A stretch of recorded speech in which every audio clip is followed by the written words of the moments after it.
इस कथा में कौन सा पात्र ऐसा है जिस पर 2 दिन 3 दिन से कम बोला जाए?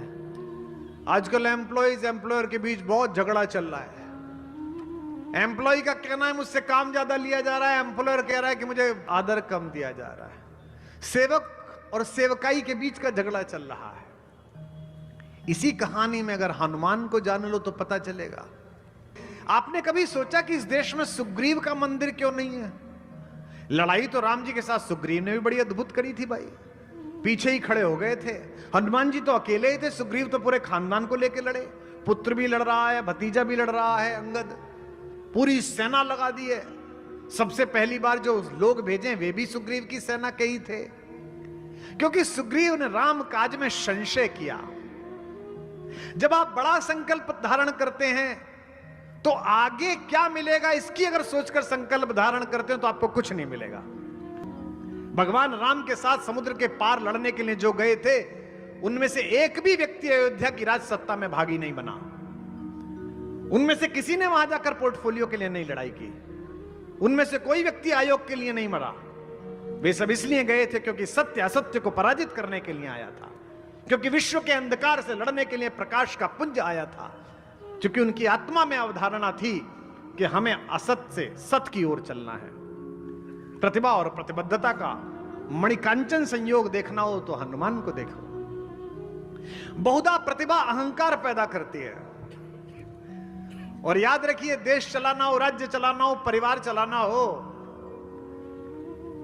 तो जब समूह की युति आ जाए तो प्रतिभा का अहंकार बगल में रख देना चाहिए। में मेरे कई प्रिय छोटे भाई अनुज हैं, बड़े लोकप्रिय हैं। मैं उनसे मिलने जाता हूं, उनकी काफी बेचैनी है। ये क्या कारण है कि 26 साल 27 साल का एक होनहार युवक जिसकी फिल्में सुपरहिट हैं, सब कुछ हैं, एक दिन सुबह सुबह हम टीवी खोलते हैं तो देखते हैं कि आत्महत्या कर ली। इसका कारण यही है कि लोक में, समाज में आपका किया गया कार्य एकात्म पराक्रम नहीं है, सामूहिक पराक्रम है। मैं आज यहां आया हूं, एक पति हूं, एक पुत्र हूं, एक पिता हूं, एक भाई हूं। यह हिंदी का सौभाग्य है, यह भगवान राम के नाम का प्रताप है, यह नितिन जी के प्रति आदर है कि 40,000 लोग सामने बैठे हैं। व्यस्ततम समय में सूबे का मुखिया यहां पर है, सूबे के मंत्री यहां पर हैं, सब लोग यहां पर हैं। इसमें अगर मुझे जाते समय कल दिल्ली अहंकार हो गया कि मुझे सुनने के लिए इतने लोग थे और मैं घर का बटन दबाने के बाद अंदर गया और मैंने ये सोचा कि मेरी पत्नी ऐसा ही व्यवहार करे जैसे वहां बाहर निकलते समय प्रशंसक वर्ग कर रहा था, तो यहां से बुद्धि के भ्रष्ट होना प्रारंभ हो जाएगा। हनुमान रुद्रावतार हैं। हनुमान ने बचपन में ही अपनी क्षमता और प्रतिभा को पूरे विश्व में व्याख्यायित कर दिया है। बाल समय रवि भक्ष लियो, बचपन में ही उन्होंने सूर्य को ग्रास किया है। उन पर ब्रह्मा का आशीर्वाद है। इंद्र ने उन्हें वरदान दिया है कि तू पानी में नहीं डूबेगा। अग्नि ने वरदान दिया है कि तू अग्नि में नहीं जलेगा। लेकिन उनसे परिचय पूछिए तो वो ये नहीं कहते कि I did my graduation from Oxford then I went, no. उनसे मां पूछती है तू कौन है, तो ये नहीं कहते कि मैं पंचकन्याओं में पूजित अंजनी का पुत्र हूं, पंच तत्वों में से एक वायु का बेटा हूं, मैंने बचपन में, नो, ये मैं है ही नहीं। एक पंक्ति का उत्तर है, राम दूत मैं मात जानकी, मैं राम का दूत।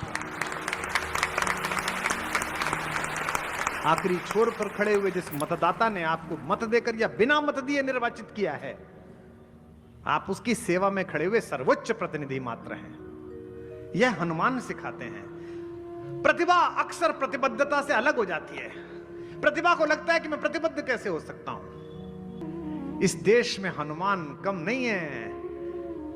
इस देश में हनुमानों को जगाने वाले जामवंतों की कमी। मुझे प्रसन्नता है कि मुझे अगर 1 लाख लोग सुनने आते तो 70,000 युवा होते हैं। मुझे प्रसन्नता है कि 80% युवा होते हैं और आज भी बैठे इंजीनियरिंग के लड़के पीछे। मैं उन सबको जगाता हूं। उद्देश्य बड़ा है। हे पवन तनय अंजनी लाल, अपनी तंद्रा को त्यागो तुम, संपूर्ण शक्ति के साथ साथ हे राम दुलारे जागो तुम। हे कामरूप शंकर स्वरूप बजरंगी नाम तुम्हारा है, अपने जीवन को याद करो, यह जंगी काम तुम्हारा है। सूरज को तुमने ग्रास किया, शैलों को तुमने तोड़ा है। जिस बल से ऐसे काम किए वे बल कब को छोड़ा है। रणधीर उठो, जय श्री राम। बलवीर उठो, अब लाज तुम्हारे हाथों में, एक कृपा धाम के कृपा पात्र यह काज तुम्हारे हाथ। लोकसभा विधानसभा भारत नहीं है, 140 करोड़ लोग भारत हैं। 1/140 करोड़ भारत मैं हूं, 1/140 करोड़ भारत आप हैं। अपने हिस्से का भारत निर्माण प्रारंभ कर दीजिए। ये देश 25 वर्ष बाद जब 100 का होगा तो पूरा विश्व इससे आध्यात्मिक, आर्थिक, बौद्धिक नेतृत्व ले रहा होगा। ये मैं आज से घोषणा करता हूं, मुझे पता है। लेकिन अगर बटकर रहे, अगर अपनी अपनी प्रतिभा की अहमन्यता में रहे, तो ना समाज का निर्माण होगा, ना संगठन का निर्माण होगा, ना देश का निर्माण होगा, ना आपका निर्माण होगा। बल पाइए अपरिमित, लेकिन विनम्रता रखिए हनुमान के जैसी।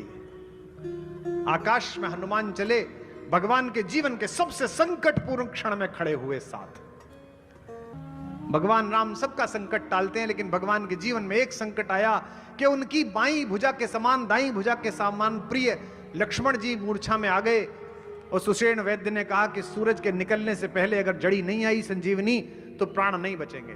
भगवान रोने लगे मनुष्यों की तरह। मेरो शब पुरुषार्थ थाको, विपत्ति विदारण बंधु बाहु बिन। विपत्ति को चीर देने वाले बाह जैसे भाई के बिना मैं क्या करूंगा। करत भरोसों का को, मैं अयोध्या जाके क्या करूंगा। मैं सीता को वापस लाके युद्ध जीत के भी क्या करूंगा अगर ये साथ नहीं गया।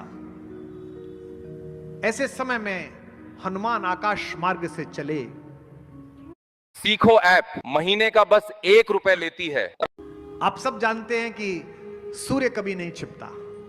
संध्या के समय हनुमान उड़े और सुबह तक आना था। हम लोग कहते हैं ना सूरज छिप गया।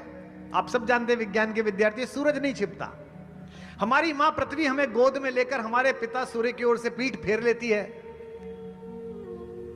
ममता में बेटे होने के कारण मां को तो कुछ नहीं कहते, पिता पर दोष लगा देते हैं कि तू छिप गया। वो छिपता थोड़े ही है बेचारा। आज यहां छिपा हुआ है तो कैलिफोर्निया में निकला हुआ है, सुबह फिर यहां निकल जाएगा। तो आकाश में जब सूर्य मिला, हनुमान जी उड़े, तो हनुमान जी ने सूर्य से बातचीत की।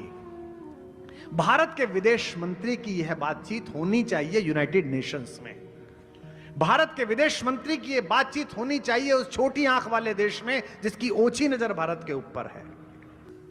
सूरज से बात करते हुए हनुमान जो कहते हैं वो शक्ति और विनम्रता का अद्भुत संयोग है। सबसे पहला वाक्य जो वो बोले हैं उसी में उनकी कूटनीति पता चलती है कि बोलना कैसा चाहिए एक विदेश यात्रा जा रहे हुए एक राजनयिक को।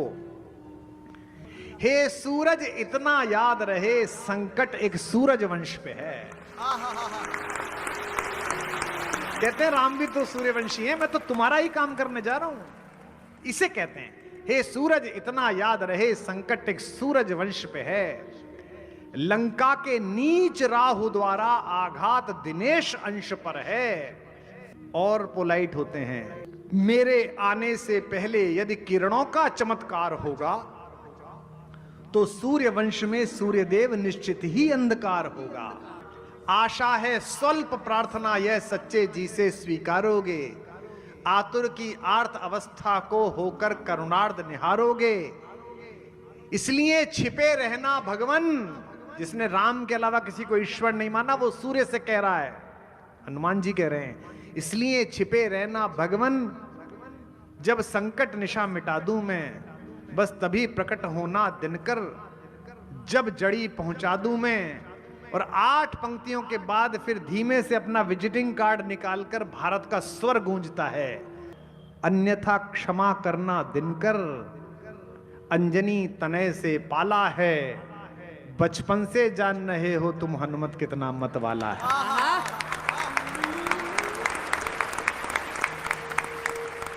यह स्मरण अलंकार। भारत के वीर शहीदों पर कायरतापूर्ण हमला हुआ पुलवामा में। भारत की सरकार ने, भारत की सेना ने उसका बदला लिया और सरहद के पार जाकर उन नरपिशाचों का निर्मूल किया। मैं राजनीति में था दुर्योग से उस समय। नहीं, इसमें क्या, इसमें बुरा क्या मानना। सबको थोड़ी फलती है, हमको नहीं फली। मैंने कहा ये